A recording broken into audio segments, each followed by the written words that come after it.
Good morning and good afternoon, depending on your time zone. James Proctor here from the Inteq Group.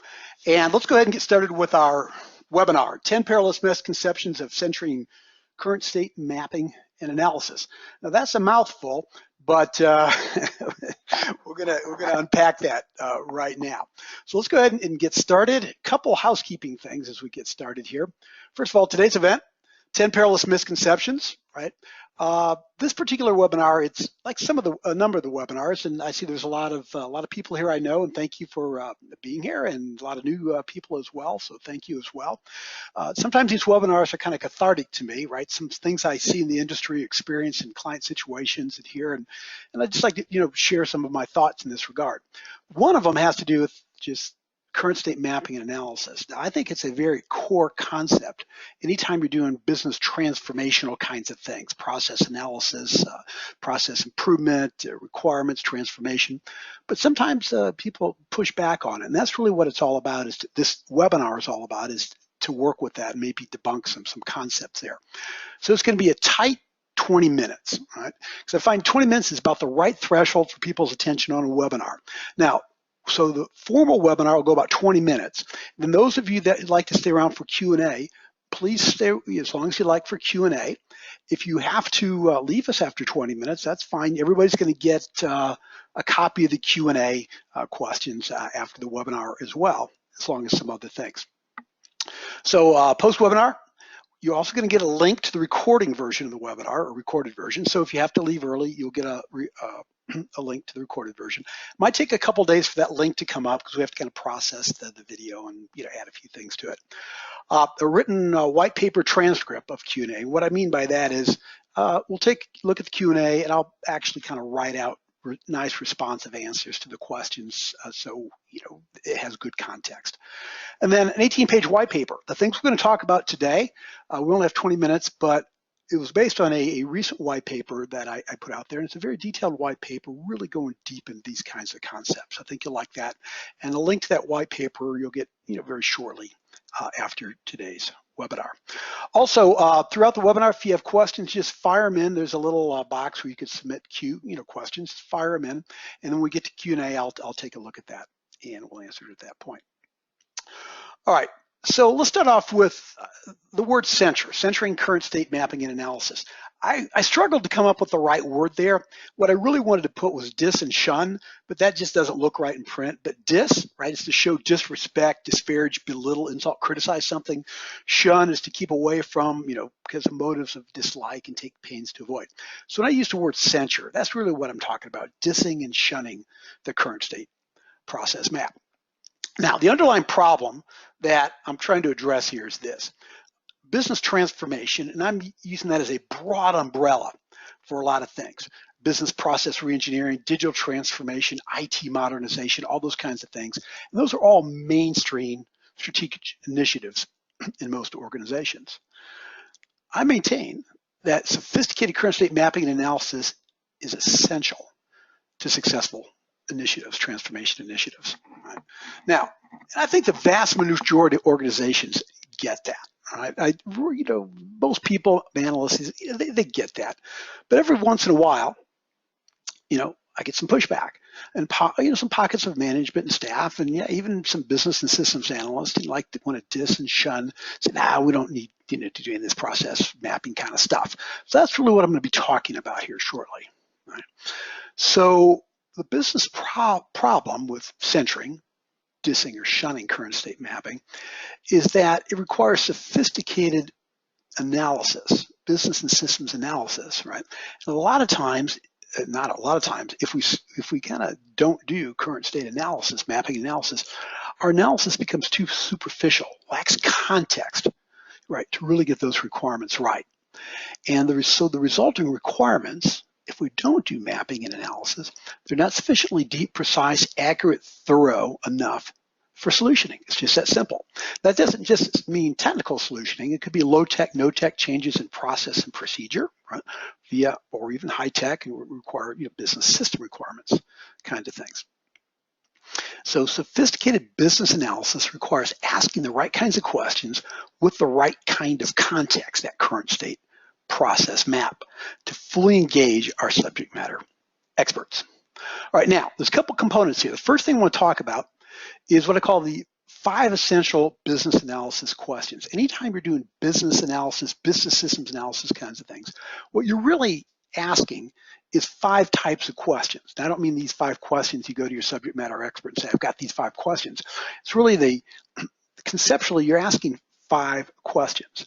And I maintain those 5 questions need to be asked in the context of a current state process map. Now here at the bottom, we have a little current, it's just there for show, it's just a little simple map. But the point is, we want to ask these in the context of a current state map. Now, question number 1, what are you currently doing?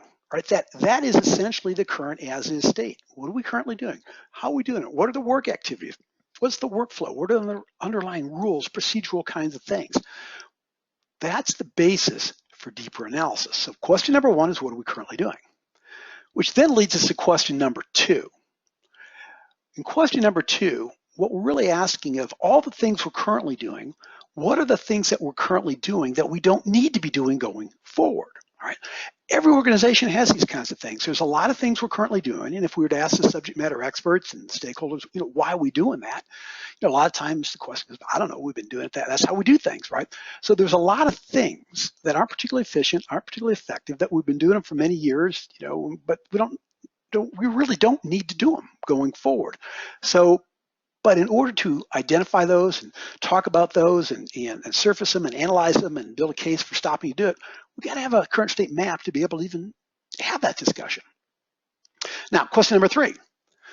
Now, in question 1, we figured out what we're doing. Question number 2 is what we identify the things we don't need to be doing out of what we're currently doing.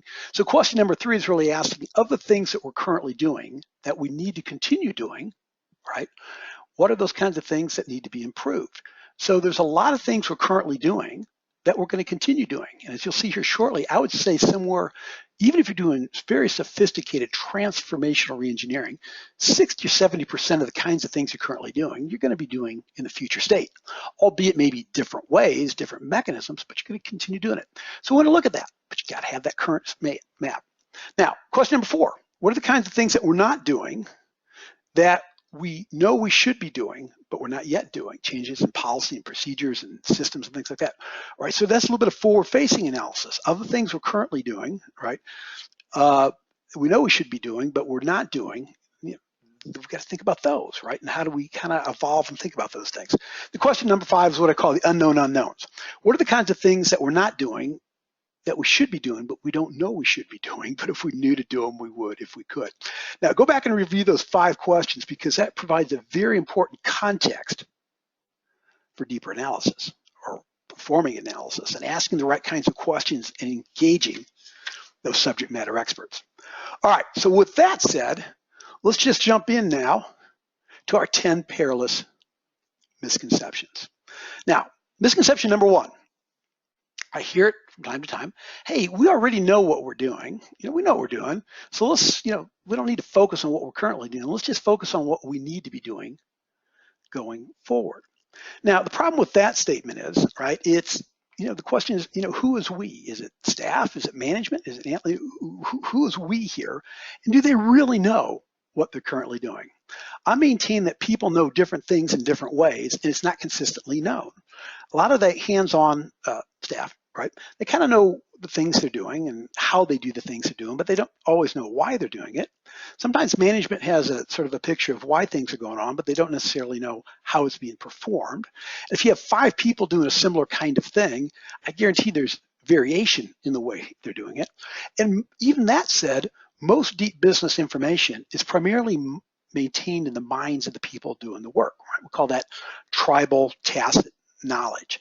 So part of any good transformational project is to mine, right, harvest that deep tribal knowledge that lives primarily in the minds of people doing the work. And the only way we can really understand it is to get it in the form of a process map. Because when it's in somebody's mind, it's just floating around. We got to get in the map, we got people take a look at it, we can validate and verify it, make sure we really understand what's going on. So, that number, we already know what we're doing. I don't buy into that. We might sort of know pockets of it, but until we get it actually documented in a good, solid map, we really don't know what we're doing. So that's number 1. that's perilous question or perilous misconception number 2. Our existing systems and processes are so dysfunctional that they have no bearing on the future state. Well, again, that's kind of suspect to me, because here's the basic concept. Getting back to question number 2, right? Question number 2 is, of all the things we're currently doing, what are the things, I should say really question number 3. Question number 3, what are the kinds of things we're currently doing, right, that we need to continue doing going forward?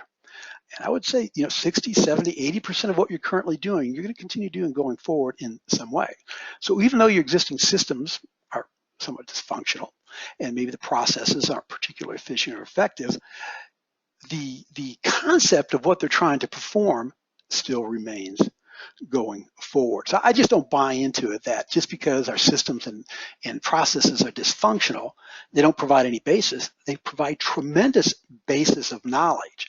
It just means you're not going to, going forward, implement that knowledge going forward in the same way, but you need that business knowledge going forward. All right, so that leads us to question number 3, right? I call it the greenfield solutions misconception. I hear it, we're radically and disruptively going to transform to new, lean, agile processes and modern technology, and existing processes and supporting systems have no bearing on the future state. It's really a more sophisticated version of misconception number 2. And what I mean by that is the first half I'd buy into.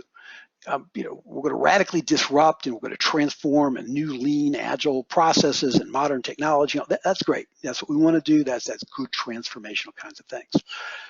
But existing processes and supporting systems have no bearing going forward.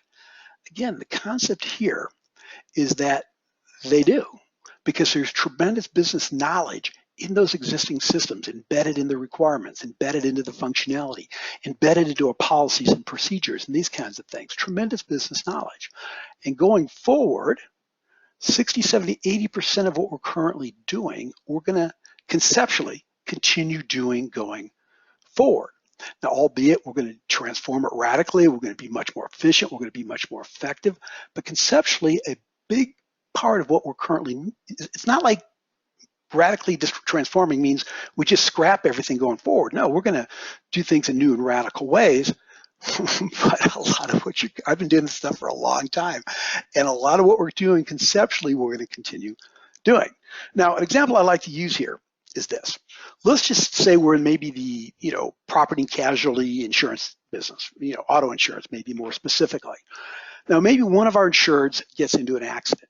Now, maybe the way the current process works, the current system works, is somebody gets into a wreck, and maybe after the wreck's over, they've towed the car in or whatever it is, the police filed a report. They get back home and they contact their insurance agent, right? The agent, and they have a little conversation about what happened, where happened, these kinds of things, and the agent then creates a claim, right? And the claim gets entered in the claims management system, and we now have a claim. That maybe is current state. Now, future state, we apply some sophisticated new technology, some disruptive new kinds of things. Maybe we get into a wreck, right? The insured is still out the accident. They pull out their smartphone and it has maybe the insurance app on it. They click on the insurance app. They maybe take a picture of the car, maybe if it involved multiple vehicles, the other cars, take a picture of their license plates, take a picture of the scene, transmit that all. The system now automatically captures it, figures out who the insured is through the license plate. Some artificial intelligence agents kind of size up and get a sense of what happened in the accident and automatically create a claim. And that all happens just in a few seconds. Now, if you just step back a little bit, right? We use new disruptive, we use our smartphones, we use artificial intelligence, and we use all kinds of cool things.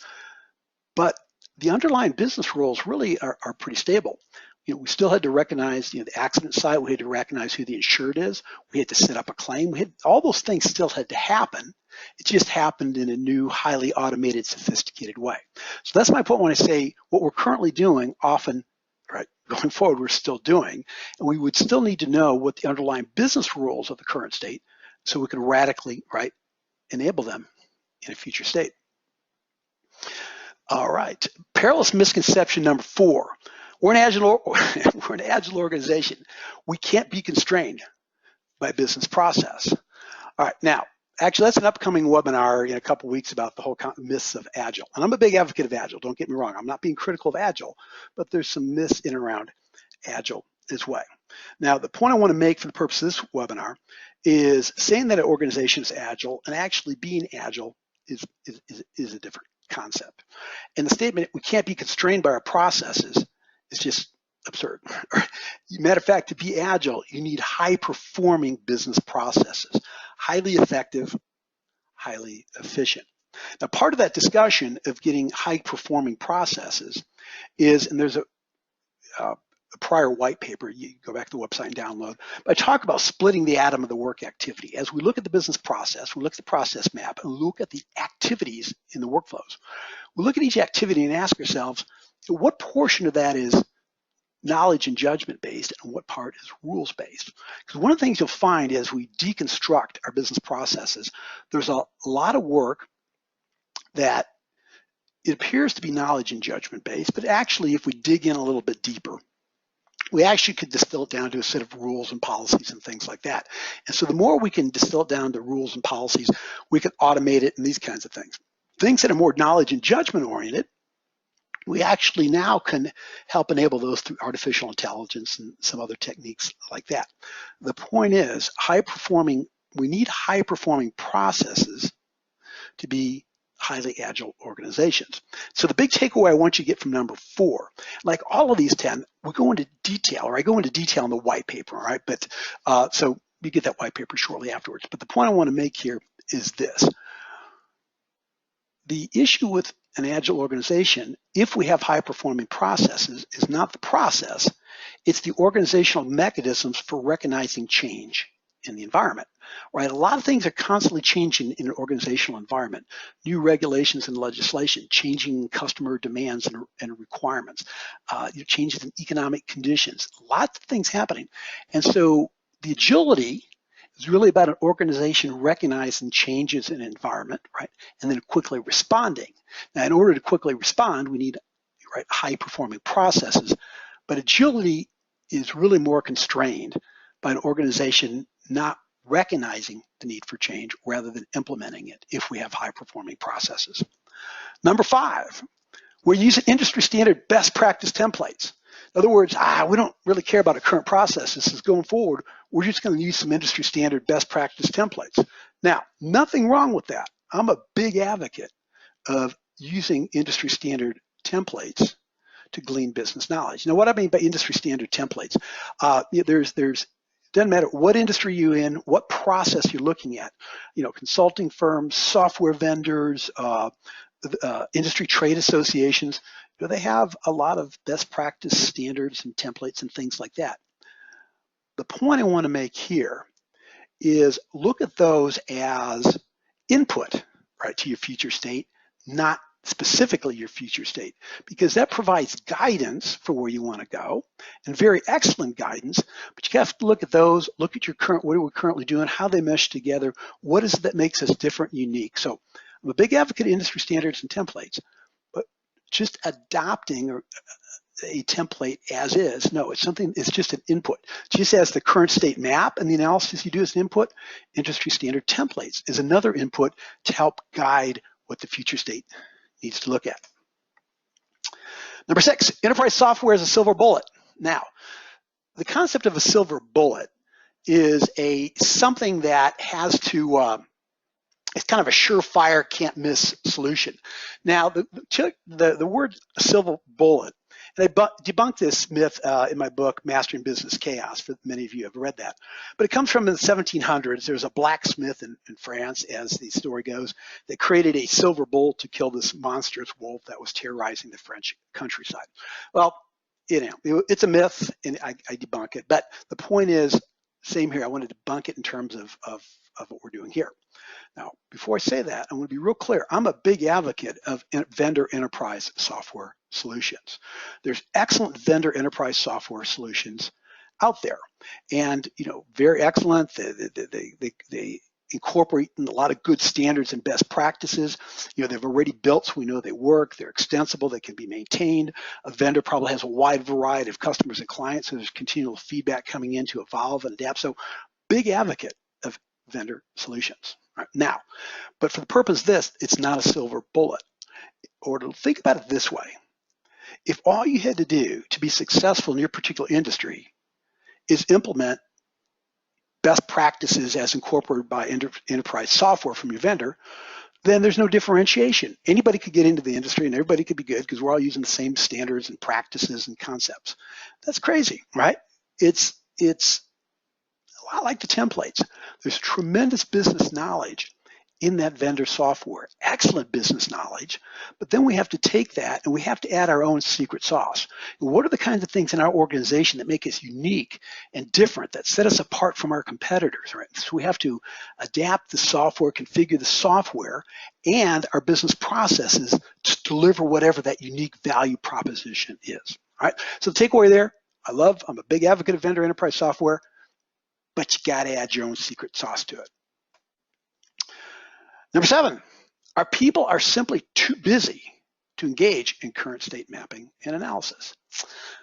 Big myth, right? They may tell you that, but they've got, first of all, everybody's slammed for time. Let's be clear about that. All our subject matter experts and stakeholders are slammed for time. Most organizations at some level have been, leaned out, right-sized or whatever, and there's not a lot of, people are running pretty lean in most organizations. But that said, people will make time to engage in current state mapping and analysis if they see the value in it. Now, what I mean by if they see the value, a lot of subject matter experts and stakeholders and hands-on users are a little jaded. They've been through a number of initiatives, and they've had business analysts or business system analysts engage in what I call sort of transactional analysis. They kind of walk up to the subject matter expert and say, what do you want? What do you need? What do you do? And just create a bunch of bullet points. They're not engaging that subject matter expert in a dialogue, right?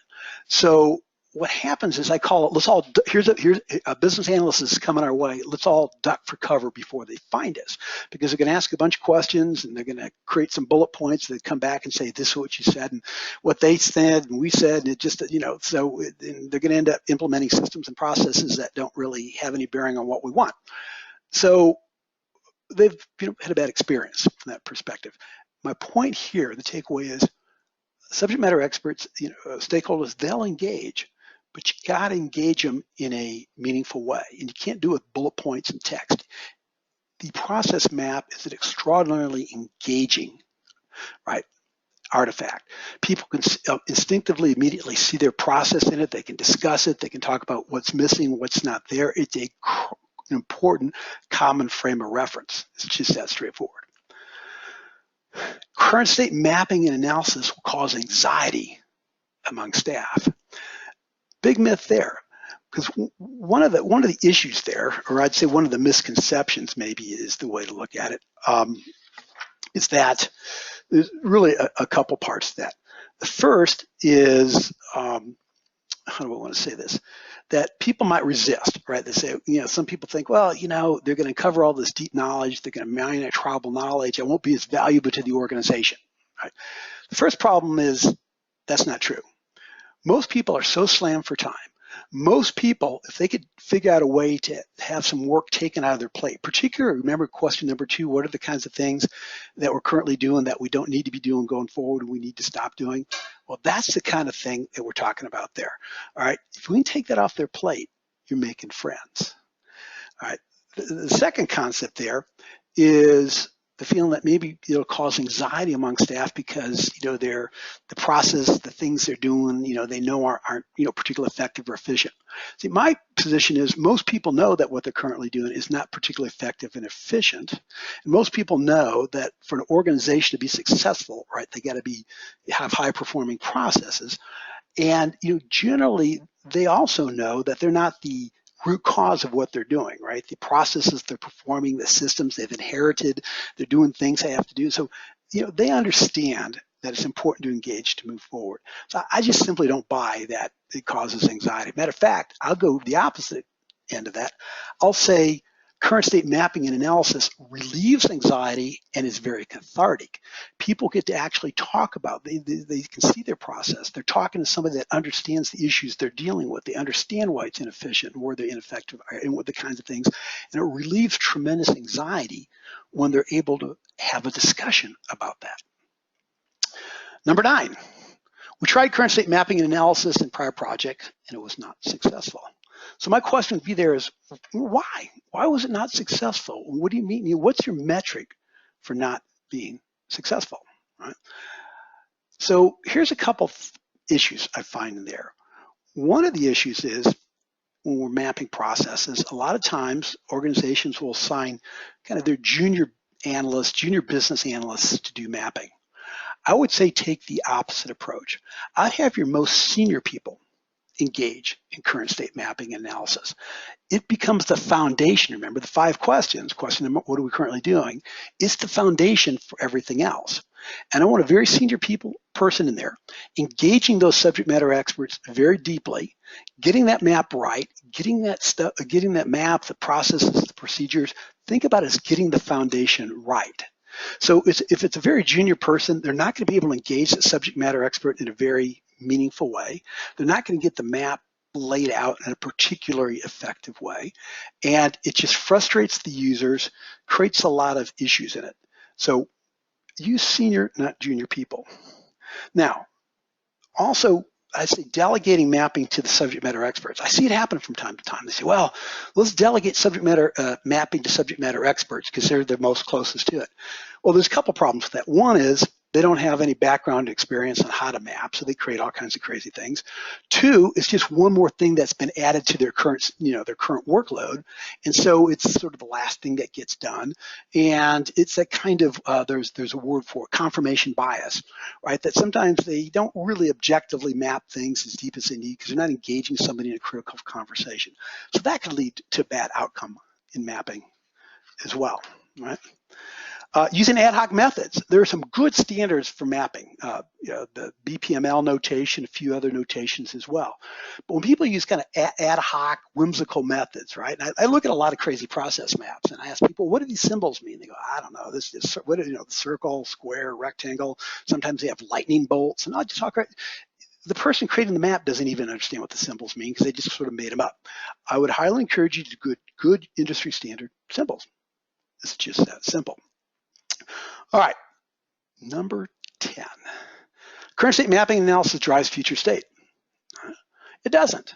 Current state mapping and analysis provides guidance for the future state. It's a very important concept here. We've talked about a lot of things here.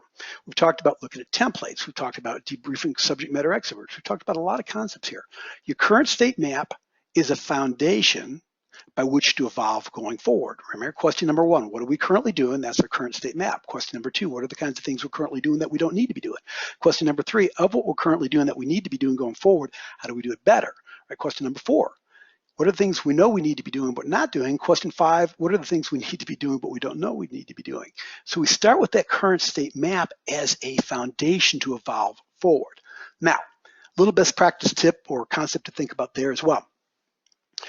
At any given time, there's only one current state map. I mean, what you're currently doing is what you're currently doing. But there's an infinite amount of future state maps because you're going forward, right, make changes. You're not going to have a big bang approach. You're going to implement maybe some low tech, no tech things sooner, maybe some more complex things later. So the future state is always evolving. So we're going to have one current state map, and then we're going to keep evolving it going forward as well. So it doesn't drive, my point here, the current state map doesn't drive the future state. It provides a foundation to evolve and think about and guide the future state. Okay, so those are my 10 misconceptions. There could be some other as well, and you may not even agree with all of these, and we can address that during Q&A. So ask yourself some questions. Are the current business processes and supporting applications in an organization, are we keeping pace? Are we falling behind, right, in operational efficiency and effectiveness?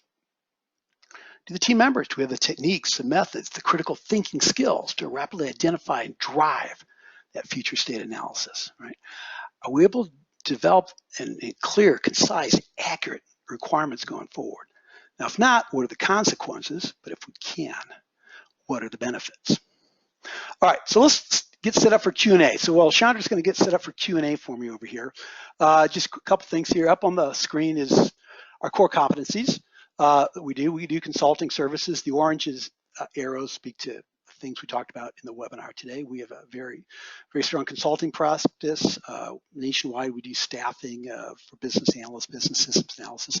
Our training programs, business systems analysis, business process mapping, very, very on par with today's discussion. As a matter of fact, I think one of the takeaways you're going to get is some type of special offer for some upcoming training. All right, so let's move on here to Q&A. Also quickly, for those of you that have to drop out, I understand, but don't worry about it. You're going to get a recorded link or a link to a recorded version. That'll take a couple days. You'll get the white paper just straight away, maybe in the next couple hours. The transcript, probably a day or so, because I have to look at the Q&A, rewrite it, put it in probably think about getting that tomorrow as well. All right, but you're going to get some great takeaways here. All right, some Q&A things. Let me just see. Let's queue up for Q&A. See what's coming in. All right. And if anybody wants to fire in some Q&A questions right now, feel free to do that, and we can answer them. All right, now one of the questions that have come in, it talked about really scaling the process map. And okay, I get the question here. The concept is it doesn't have to be a one-size-fit-all kind of concept. Now, I'm a big advocate of getting a good, solid, robust, fairly detailed current state process map. But that said, we can scale it, and we can scale different parts of the map. One of the things I talk about is what I call a footprint map versus a detailed process map. A footprint map provides a lot of good context, kind of breaks up the process into various business areas, breaks it down into some core things. It provides a very powerful basis for having a deeper discussion. Now, if you're going to be doing transformational kinds of things, creating new processes, evolving the processes, radically changing processes, new enterprise systems, you really need to go to a much more detailed level. I'm a big advocate. Remember the 5 questions. We want to go to a much detailed level. What else? Who do you engage in current state mapping? Well, I look at it as a kind of a sort of a zone of concentric circles. And what I mean by that is I like to start off with my hands-on subject matter experts, the people that are actually, entering order, check credit, selecting orders for shipping, whatever it is, creating an invoice. I start off with the SMEs so I can really get their perspective and start detailing out the map from their perspective.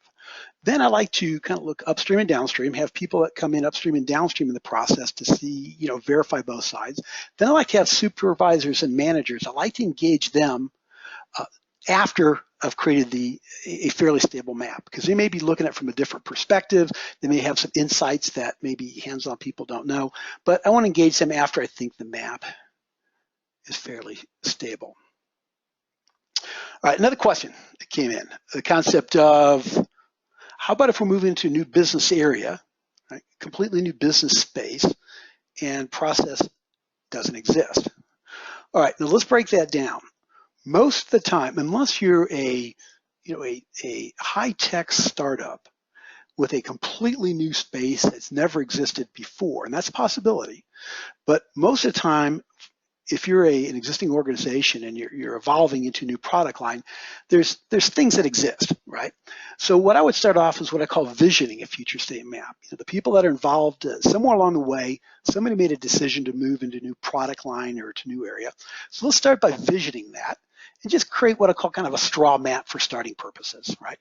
Then I would do some industry standard research. Go out there, go out to the web, go out into like maybe some of the groups on LinkedIn that maybe are involved in this particular area, see what people are talking about, and start evolving your map based on some discussions that are currently going on in the industry that are, very topical and forward facing, and then start, evolving the map based on that. All right, so that's a good place to start as well. Let's see here. There's some more questions that are coming in. My little Q&A box is kind of truncated here. So let me see if I can just give me a second here. Why is it?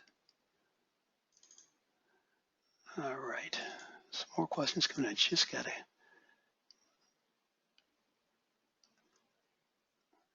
a question. What's the difference between a process map and a lean value stream map? Well, let's parse it. First of all, a lean value stream map is a process map, but you're looking at it through a particular lens, right? A value stream, right, is a sequence of work activities that create a set of outputs along the way, right?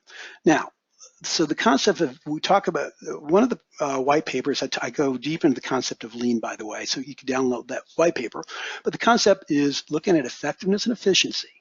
Effectiveness is about creating value for your customer. Efficiency is about doing it in the most economical way.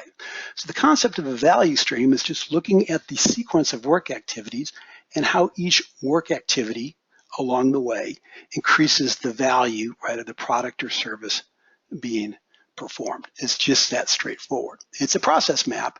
You're just using a certain set of metrics to look through it. All right, what else? We're coming up on a hard stop as well at this point. Yeah, we've been at this for about 30 minutes.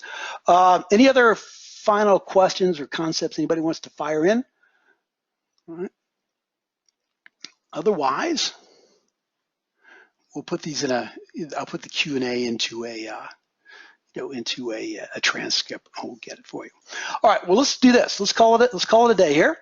I thank everybody for attending. You've been a great group. Looks pretty much everybody stayed on the whole time, and I appreciate that. A few people, well, if you're not here, it won't matter, but you get the transcript. And check the website and a few other things. We've got another webinar coming up next week, a couple weeks after that. A lot of white papers out there, and you'll be getting your takeaway package shortly after the webinar. Certainly a link to the white paper will be the first thing you get. Okay, other than that, and also if you have some initiatives going on and you just want to have a little chat or discussion and get some deeper advice, we'd love to have that conversation with you, just a little informal talk. Just contact Chandra and we'll set up a little conference call or something. Always like to hear what people are working on. Happy to engage in a little short call and find out what's going on and see if I can, provide some insights beyond the webinar here. Other than that, James Proctor, signing off, and we'll see you on the next webinar.